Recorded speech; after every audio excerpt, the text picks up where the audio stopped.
Non c'è niente.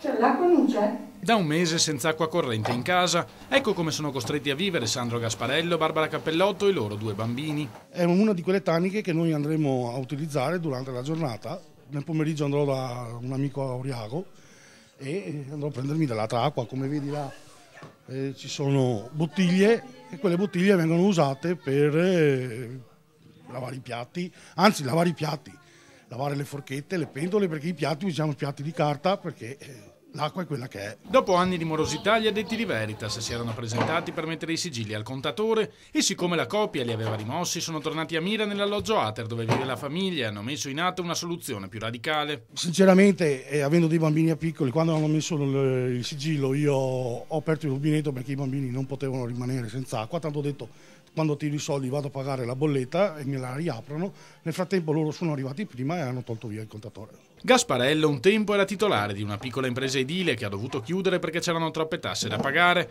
poi la trombosi che ha complicato ulteriormente le cose. Così anche vedi, così si vede bene. Io sono invalido al 35%. Ora lavora a chiamata per una cooperativa di carico e scarico, guadagnando in media circa 500 euro al mese e la moglie non può dargli una mano. Perché io ho un tumore osseo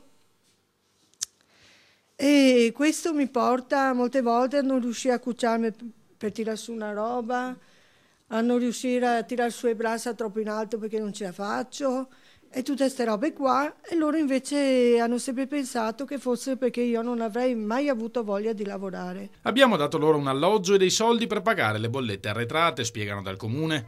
Questo 2 anni fa ribatte la coppia, per il resto abbiamo avuto solo promesse. Dei soldi bisogna chiederli, forse, non lo so, alle persone giuste che si incontrano per strada, perché a questo punto qua ne tocca fare a Cattonia con altri, ringraziamo il comune, ciao! Eppure la famiglia non si perde d'animo e trova perfino la forza di sorridere amaramente sulle proprie disgrazie. Con quello che si sente del giorno d'oggi nei telegiornali, nel gazzettino, nei giornali, che la gente si ammazza perché non ha i soldi per poter far fronte alla vita quotidiana. Noi viviamo così, tanta gente ci chiede come fate? Cosa devo fare? Mi metto una corda al collo, non ho risolto niente che non ho messo una corda al collo. Anzi, soffre la mia famiglia e non è giusto che soffra. Cerchiamo di farci un po' di coraggio un po' a vicenda con i bambini, con la moglie. È un messaggio che voglio dire a tanta gente che non vale la pena a mettersi una corda al collo, copparsi perché non si sa fare.